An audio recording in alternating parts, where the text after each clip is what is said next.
This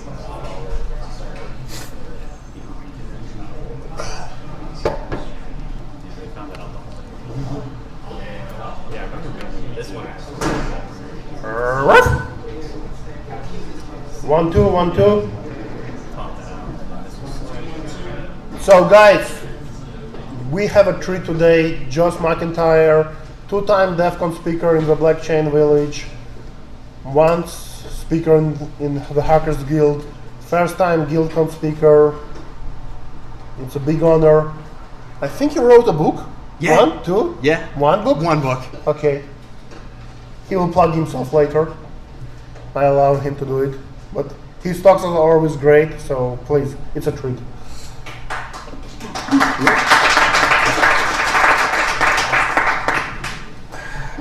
I'm in a different job.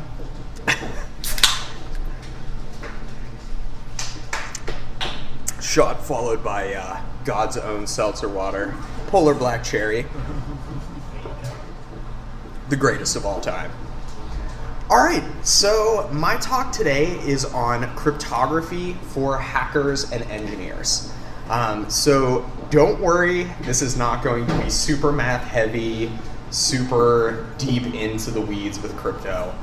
I just want to talk a little bit about some of the most common forms of cryptography that we use every day as engineers, as hackers, and I think more importantly, what are their use cases? What do we actually use crypto for day to day? How can we understand how it relates to security and software development and privacy as well? So thank you very much, Alex and Hackers Guild, for having me. I love to get up and talk in front of people about computer science or anything I'm interested in. And thank you for the very generous introduction, Alex. So yeah, day to day, I'm a software engineer. I'm currently with Microsoft Pittsburgh.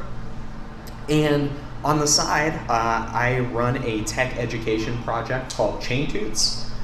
It started specifically focused on digital currencies and security, so cryptocurrency. But I put out free and open source, open license content about all sorts of cybersecurity topics, the digital currencies, computer science, basically anything that I find interesting and want to share with people and can speak semi-intelligently on. So you can find me on YouTube, you can find me on GitHub. I did write a book this year on securing cryptocurrencies. So if you are a user of digital assets and you want to keep yourself safe, I do all stuff on the technical side. Don't worry, I will never talk to you about all the weird investment, giant casino stuff in crypto. And I do volunteer as well with the Cryptocurrency Certification Consortium.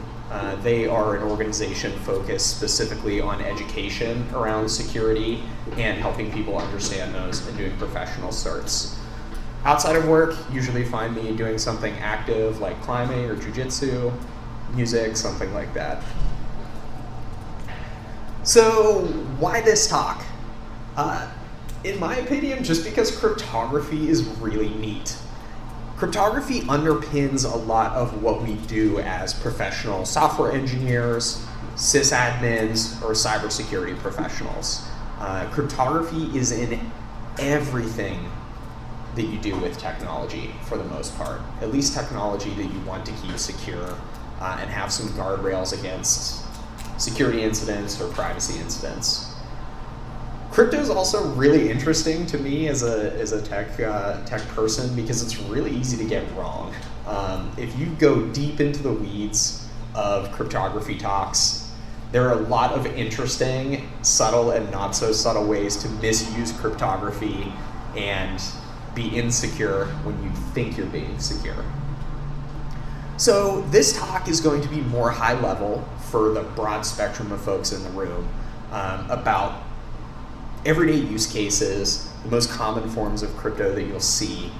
And disclaimer, I'm not a cryptographer, I'm not a cryptography expert, I'm just a guy that loves cryptography tech and have some experience with it.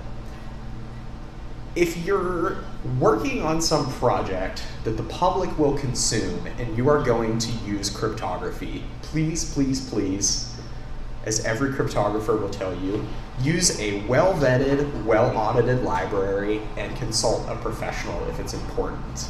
I've done many projects involving crypto for education on my own, and there are a lot of things that you can get away with that you can't get away with if this is actually important for someone's safety.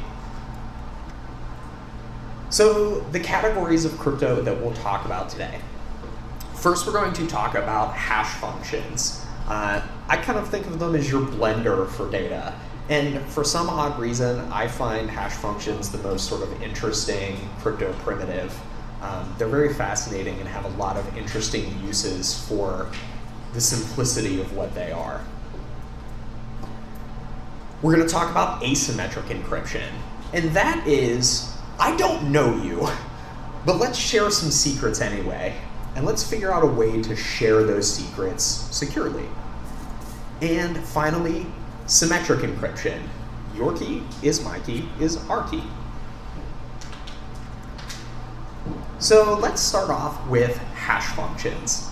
Hash functions, in my opinion, are some of the simplest to understand at a surface level, but actually get pretty in-depth and have a lot of interesting use cases. So at its core, a hash function is a one-way deterministic function that takes any data as input, any size of data as input generally, and gives a fixed length output. So you could input an entire hour-long 4K video file, you could input a text file, you could input one single bit of data into a hash function, and you will always get out some fixed length output. Most commonly these days, you're talking about functions like SHA-256, which is 256 bits in length, or 32 bytes. The biggest property of hash functions, or at least cryptographically secure hash functions that we're talking about today, is they are one way. That means that there is no way, if you just have the output, to go backwards to what the input was. So if you just have a hash output, there is no formula for you to go backwards to the original data, like there is with encryption, which we'll touch on later. These are deterministic functions, and that's just a really fancy way to say that the same input gives the same output every time. So if I input the string hello, or I input that hour-long 4K video file into SHA-256, I will get the same output every time. There's a very interesting property specifically of cryptographic hash functions. And so just a quick clarification. So we're talking about cryptographic hash functions, which are hashes that are specifically designed to have certain properties that are useful for security and cryptography. They're different than hash functions that you might use for a data structure like a hash table or a dictionary if you're familiar with Python. Everybody here kind of familiar with what a hash table is, or have maybe heard of it? Yeah. Specifically to cryptographic hash functions, they have this property called pre-image resistance. And what that means in practical terms, I'm sure I would screw up the official definition, but in practical terms, this means that there's nothing in the contents of that hash output that give any clue as to what the input is. So whatever is in that hash output, that number, or those hexadecimal characters that you encode the hash, there's no clue in there as to what the input was. There's no pattern that you can look for. The idea is that if you just have the hash output, it is computationally infeasible or impossible to figure out what the input was, because again, there's no formula. If you want to figure out what the initial input was, your only possible path is to just keep guessing inputs until you get that output that you were expecting. Does that make sense? Yeah, so if you have just a hash output, especially for a secure hash, you have to just guess until you get a match. Yeah, go for it. What's the What's the property called that for collisions? Because I thought pre-image resistance was referring to collisions. So I think pre-image resistance does actually factor into that as well. So that's a part of it. That's a part of it. Okay. Yeah, because the idea is if you have two inputs, once you have two inputs, then you can now figure out what your output's going to be for any output. So the idea with the collision resistance is, in general, these functions strive so that you generally can't find two inputs that give the same output. That will always be the case because if you have 256 bits for hash output, there's something called the pigeonhole principle. There will always be an infinite number of possible inputs to a hash that give you the same output. But the idea is that in practical terms, you're very, very, very unlikely to encounter that in a real scenario. Today. So I'm thinking like SHA-1 or MD5. Mm-hmm. Those are cryptographically broken. Right, correct. So For that reason, because we have found collisions, and Yeah. I thought that's what I always thought pre-image resistance was for, not just finding an algorithm. Yeah, that's part of it, and Okay. I might be somewhat paraphrasing here. Okay. That's all part of it. That problem that you're talking about is called a birthday problem. So it would be like two people having the same birthday. Once more than 30 people in a room, you have a 90% chance of them sharing a birthday. Yep. Yeah, so I think you're right on that. I think that's just part of how I think about pre-image resistance, is because it's difficult to find collisions. In practical terms, your output doesn't give any clues as to what the input is. And that's important for some of the use cases that we'll talk about. So one of the first use cases that I think many of us in this room are likely familiar with is password storage.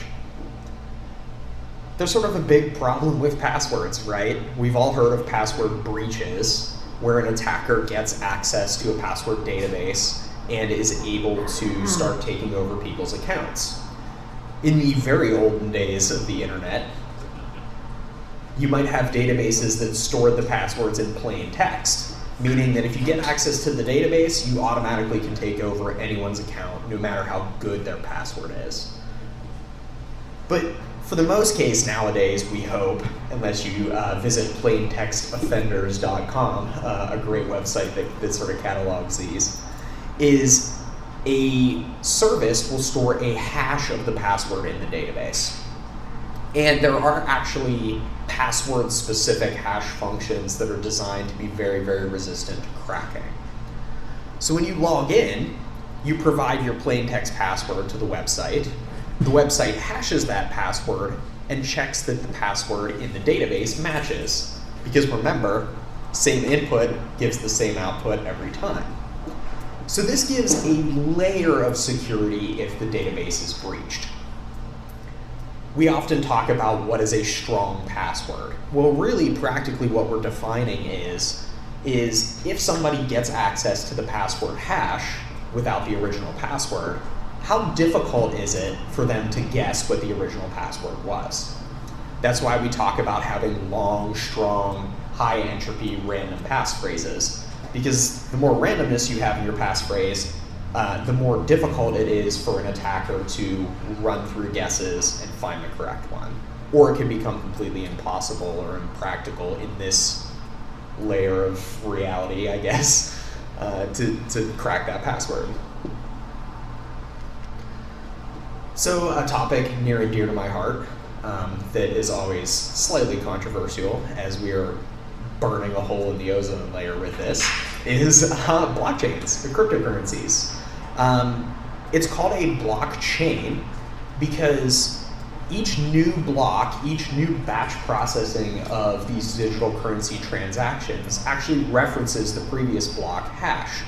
Each block has a hash containing that is fed with the transaction data from that block as well as the hash of the previous block.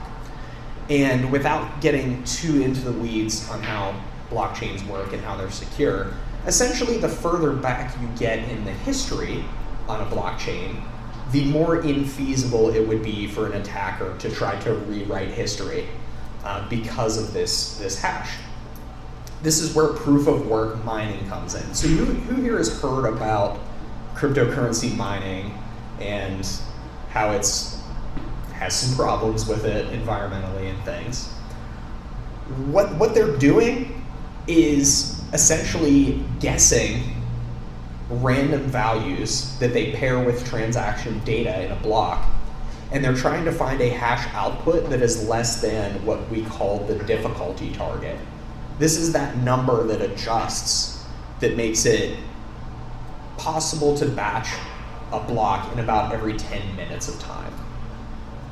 So essentially, you can think of something like SHA-256 as a 256-bit number, which is a really, really big number. The idea is that the smaller this difficulty target is, just as a number, the less likely it is that your guess will result in a value that's less than that target. I know that's sort of a lot of technical data. See me after if you're curious about mining and how that all works. Hashes do also factor into the more environmentally friendly consensus mechanism in crypto, like Ethereum's proof of stake. We can use hash functions to allow, because they're designed to be random with respect to that pre-image resistance we were talking about. It's hard to predict what the output will be. You can have people fairly choosing random numbers on the blockchain without people being able to game the system. And again, if you have questions about that, see me after. Another really common use case that we see is verifying the integrity of files. So how many of you have downloaded a file or a piece of software from a website, and right next to the download link you see a hash that they call the fingerprint, right? We're using cryptographic hash functions here sort of for two purposes. The main purpose is just to prove integrity, which is that the file got from the web server to you in one piece. One interesting principle of these crypto hash functions that I didn't talk about yet is what we call the waterfall effect. When you change the input to a hash function by just 1 bit, the hash output is designed to radically change. So a very simple example, the word hello has a completely different hash than hello1, right? If you took one character and changed one single bit of that input, you would get a hash that's completely unrelated to the first one. So that means if there's an error in downloading your software in transit, you can immediately tell that something is wrong because you'll get a completely different hash value than the one that the website provides. This can be somewhat of a security feature to help you if you can validate that the hash provided to you by the website is intact and correct. You can sort of use this to prove that the file hasn't been tampered with. But I'm going to put an asterisk next to that because the hash itself could have been tampered with as well. They can tamper with the software. And that's where digital signatures come in that we'll talk about later. So now let's talk about asymmetric cryptography. I think this is one of the more interesting ones as well that has a ton of use cases, some of which are not super obvious. This is a system where you can do encryption and what we call digital signatures using 2 different keys. So the system has what we call a private key. This is what the user that wants to communicate generates. And the private key, as the name might suggest, stays private to you, the user. But there is an associated public key that is calculated from that private key. And that can be shared publicly without presenting any security concerns. So a key feature of this is the ability to share keys, these public keys, and establish secure communications without having to have a prearranged key share. Let's say Cliff and I need to exchange secure messages. But what if we live across the world from each other and we can't meet up and, put our hoods up and pass each other a flash drive with our private key? This is the case with you and every single website that you visit. I mean, you generally aren't going to knock on Google's headquarters and say, hey, can you give me the key on a flash drive so we can talk securely? You need a mechanism to be able to do that publicly. We can also use this mechanism outside of secure encryption to do what we call the digital signatures. The owner of the private key can sign a message, and anyone with the public key can mathematically validate that signature has to come from the owner of the private key, because it wouldn't be feasible or possible for someone without the key to provide that valid proof. So let's talk about some use cases, right? The most obvious one is something that I would think everyone in this room has used, no matter what sort of tech you're interested in, and that is TLS, or the old SSL, HTTPS. This is the ability to encrypt communications between a client and a server securely without having to have any sort of prearranged key share or relationship. These protocols are fairly complicated, and I'm not an expert in them, so I hope I'm not messing up some minor details here. But at a surface level, what we're doing is the client reaches out to the website and they say, hey, I want to talk to you securely. You exchange some information about available protocols, and using public and private keys, you do a handshake, and you're able to establish an encrypted channel using this asymmetric cryptography. And then what you do is you share a symmetric key, which we'll get to later. And the specific reason for that is just that these asymmetric crypto calculations tend to be a lot slower. And so you don't actually want to have all your encrypted traffic go through something like ECDSA or RSA. You use that to exchange the symmetric key. And then you can encrypt your communications in a much faster way. So the new one that I think is very interesting and very helpful and preventing a lot of headaches for the security professionals in the room is passwordless authentication. So at the end of the day, when you give your website a password, you're sort of trusting that they're going to store it securely, and you have to deal with creating a strong passphrase, a unique passphrase, and storing that somewhere like a password manager. With passwordless authentication, instead of a password hash, all the server really stores is your public key and some information about you. So you are creating a private public key pair for these websites that you visit, and when you log in, instead of providing your password, hoping it stays secure in transit, hoping that they don't have a password breach, all you do is cryptographically sign a message verifying that you are who you say you are, and the website can validate that using your public key. The great thing about this is, if there is a database breach, you might lose some privacy, but no attacker can use just your public key to take over your account. So other than some potentially privacy consequences, any leaks of the pub key would be harmless. I always hate to use the word harmless in a security context because there's always a case, right? Again, back to digital currencies. So how digital currency transactions work at a fundamental level is through digital signatures. When you own a piece of Bitcoin or Ether or Bitcoin Cash or Litecoin, you actually have a transaction in the blockchain ledger that says this public key hash owns this amount of money. And when you, the owner, want to spend that and send it to someone else's address, you sign a message proving that you are the rightful owner of that amount of coins associated with your pub key. And that transaction with that signature is validated by everyone on the network running a full node or doing mining. And now the new person's public key owns those coins. So this creates a chain of signatures, a blockchain, showing the history of coin ownership from the time that that coin was minted. So finally, symmetric cryptography. This is, I think, a little more simple to understand and very, very common.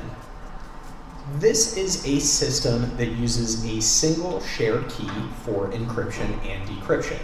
So there's no private key, there's no public key, there's just the key. And as might seem somewhat obvious, in this case, the key always has to be kept private, because this key is used for encryption and decryption. There are some advantages to this. One of the primary ones is speed. I mean, modern asymmetric crypto can be pretty fast, but something like AES, as far as I understand, is always a bit faster. And they use relatively small key sizes comparatively, at least comparative to something like RSA. Right, a modern RSA key should probably be somewhere north of 2,000 bits. What's that? 4096. Yeah, 4096. That's what I use personally. That's what I would use. A strong AES key can be 128 to 256 bits, and there's somewhat minimal practical difference between those two numbers. Elliptic curve. Asymmetric crypto does use these smaller key sizes as well, like 256-bit. That's why Bitcoin and those sorts of technologies use it. So relatively small. So these are really useful for encrypting large amounts of data. You can embed AES in chips now. I know I've seen when I've bought microelectronics from Adafruit, some of the slightly higher end boards that you can buy for CircuitPython and Arduino code have AES chips built in. So use cases for that would be things like full disk encryption, right? I'm generally of the opinion if you care about what's on your device, and if you lose your device, if someone here today walks away with my laptop, hope you don't, because I like it, the whole disk is encrypted. And so nobody can extract that hard drive and plug it into another computer and get data off of it, which is possible with any computer that's not encrypted generally.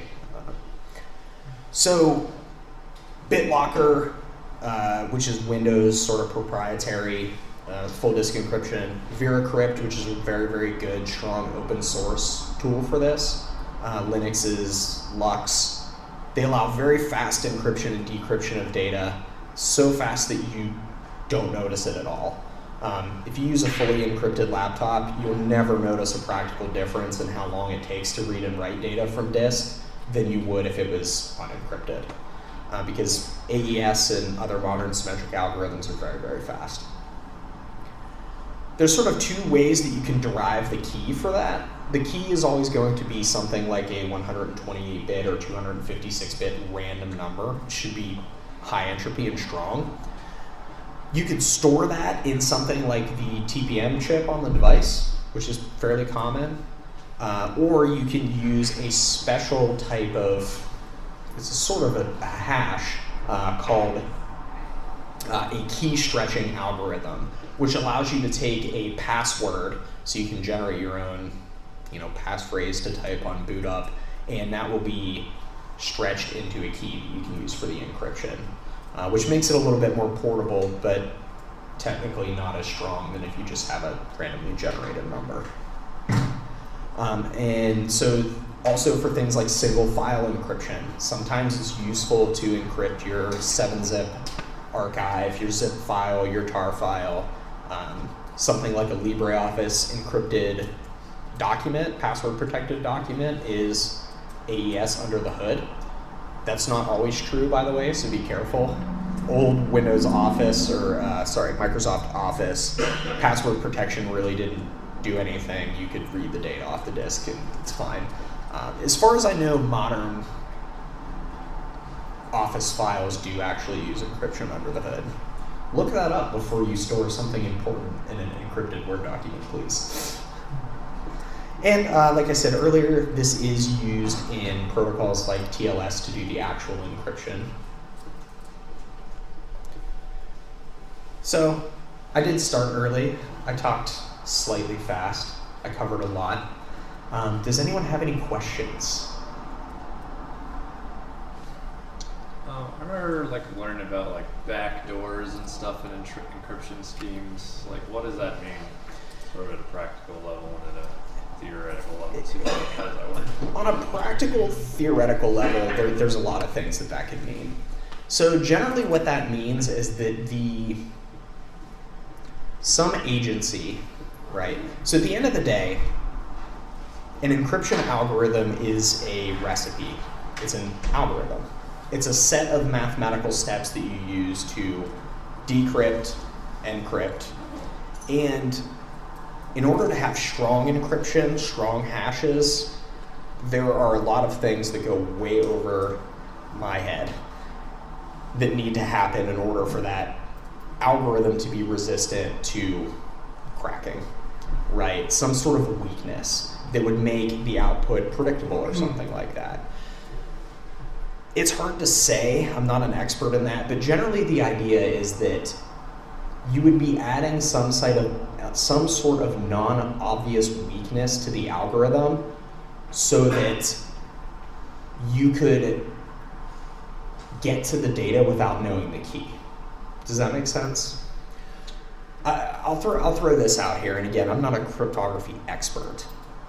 There's a general principle in cryptography, specifically with encryption, that's called Kirchhoff's principle. I think I'm getting that name right. Am I getting that right? What was it again? Kirchhoff's principle? Oh, yeah. You just seem like you know a lot about crypto. I love it. A little bit. A little bit. I got some stuff to share with you. Cool, that sounds great. The general idea with an encryption algorithm is that it should be impossible for you to decrypt the data without knowing the key. That's essentially the idea behind a strong encryption algorithm. And so some sort of weakness or backdoor would mean that there is a more computationally feasible way for you to decrypt without having to know the key. And so these are just examples in mathematics where CIA might say it's good, but really they know that you can do another operation to it or something that actually allows you to crack it. So yeah, that's what I heard. There's a famous case where NIST, for you to get certified for, I want to say FIPS, but to be considered secure as part of an encryption suite, you had to use this ecliptic curve algorithm. Now, ecliptic curve is completely random on the next key. It's a pseudo-random generation algorithm. So the next number that it's going to spit out is supposed to be nearly impossible to predict. But NIST all of a sudden put out that you had to use this base seed, no matter what, as part of your certification.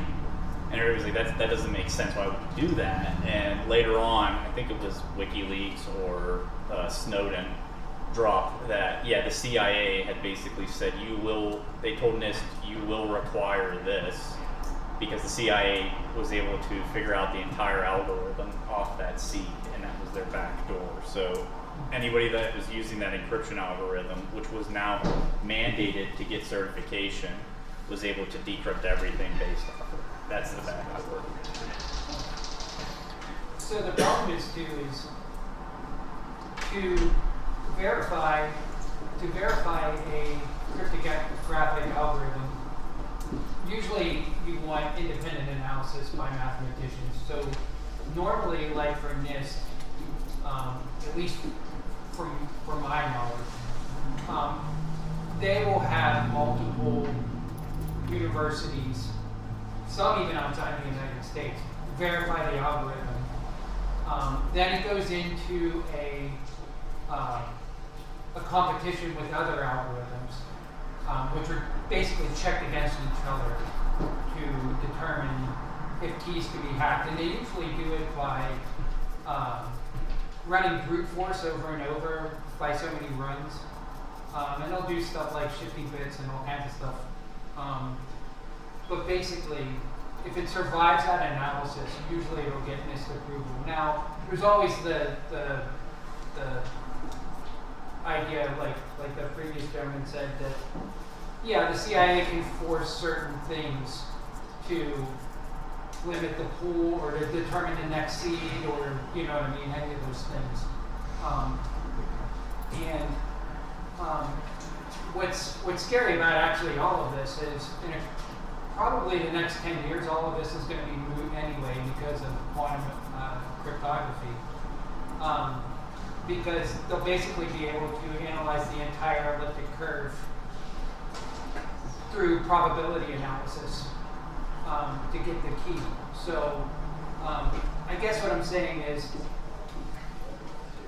for 99% of the world, NIST certification on an algorithm is going to be fine.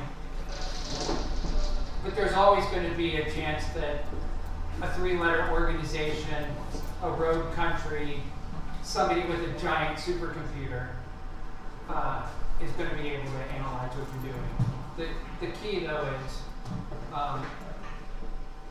for general use, it's going to be fine. I mean, if you're that worried about your data, honestly, your best bet is to go with like symmetric keys and physically hand the key to the other person and make your bit length long enough that no computer is basically going to take the time to analyze it. Any other questions? Yeah. So a comment and a question. I know you talked about like keys checking for some sort of like open source and stuff. There's a book called The Joy of Cryptography. I don't know if you're aware of it. It's a free open book. I read it in one of my cryptography classes. It's very dense. It's very academic, but it's really good on getting concepts of cryptography. I just wanted to share that. And then my question though is with like quantum computing and I guess in terms of blockchain, what kind of risks do you see quantum computing having on blockchain? So the interesting thing when people talk about quantum computing and cryptography is the algorithm that you're using has to have a specific weakness to quantum computing. All cryptography, all encryption is built on mathematical problems that are hard to reverse, essentially. Again, I'm not a mathematician, forgive me. If the encryption algorithm that you're using has some formula that a quantum computer makes it easier to solve that difficult problem, you can find the key in a practical amount of time. So the elliptic curve algorithm currently used by Bitcoin for its signatures is vulnerable to an algorithm that a quantum computer makes it faster to find those keys. But there are other things like the hash functions that have no such weakness, right? So for example, with hashes aren't, at least as far as I understand, vulnerable to any kind of quantum computing attacks. So for example, without getting too into the weeds, Bitcoin addresses generally are not just a raw public key. They're a hash of a public key. And you only reveal the public key when you spend from an address. So an interesting security implication would be that if you have accumulated a large sum of Bitcoin in an address and you've never spent from it, and quantum computing becomes ubiquitous, so we have these old addresses that maybe haven't moved coins to a new resistant algorithm. Somebody with a quantum computer can't steal your coins because they don't know the public key. But if you have spent previously from that address and you have revealed your public key on the blockchain and say you reuse that address, it's perfectly valid to reuse an address as many times as you want. And you accumulate a big sum again. Somebody with a quantum computer could feasibly take the coins in your address, and it would basically be a race to see who could do it fastest. and sign a valid transaction. Does that answer your question? I think so, yeah. Yeah, I think a lot of people's. Class on blockchain, Bitcoin, so. Oh, yeah. Yeah, I think a lot of people have the fear that like quantum computing is going to make every bit of crypto irrelevant, and it's not just a faster computer. For example, if you wanted to brute force a 256-bit key, it doesn't really even matter how fast your computer is because there's not enough energy in the solar system to feasibly, in our universe, exhaust every single possible key if it's strongly generated. Well, I mean, it's kind of more complicated than that, though. Yeah, I mean, Because, so, the way that Bitcoin will fix it is using what's called PQ crypto, which is basically post-quantum crypto. Yeah. Which are, like he said, algorithms that are resistant to crypto, quantum analysis. But as far as like how the quantum computer works, it's not a binary linear thought computer like you would think of any other computer now. Yeah. It's more of a probability engine that says, I have a sentence that starts with the cat goes, right? And what it does is instead of saying, oh, I know the answer is this, it basically pushes up the probability of what the sentence would end or how the sentence would end. Like Right, and then it looks at it and says, I think this one is the one that's the most likely. So the way that they get around that is the PQ crypto basically makes something that can't be, what's the word I want to say, solved by that sort of algorithm. In other words, something like Shor's algorithm, for example. yeah. What you're really talking about is the sort of the practice, any cryptography, right? There's always a theoretical universe where you have unlimited resources and you can crack any key. The idea is, I'm talking not realistically, right? The idea is you make it computationally infeasible or impractical or impossible to find a key. And quantum can make that act of finding the key easier in certain cases. And that's where the weaknesses come in. Any other questions? Yes, please. Yes, sir. And you opened the door to them because you said, ask me anything. So I'm sorry with that. One of them, what's happening when I send the money to a wallet? So if I'm sending the money to a wallet, why it's not registered in the chain? Because you said only the wallet was used the chain. Was used to register. That's what becomes public record. Yeah, so you're talking about how do you know who owns what? Yes. So yeah, the blockchain is a publicly shared database of these transaction signatures. And validation of those signatures is done by anyone on the network that wants to, called a node. And how you validate essentially the trust, right? The who gets to say who owns what is done by those proof of work, proof of stake algorithms, where you're making it, someone has to either stake a large amount of money or put a large amount of computing and energy resources in to win that block. That means they get to say for that 10-minute or 2.5-minute period, I'm the bank, I get to say which transactions go in. There are certain rules that you have to follow, right? You can't just say anything. You have to have valid signatures and valid proof of work. And all the nodes on the network sort of validate that on an ongoing basis to say, this is what we agree on.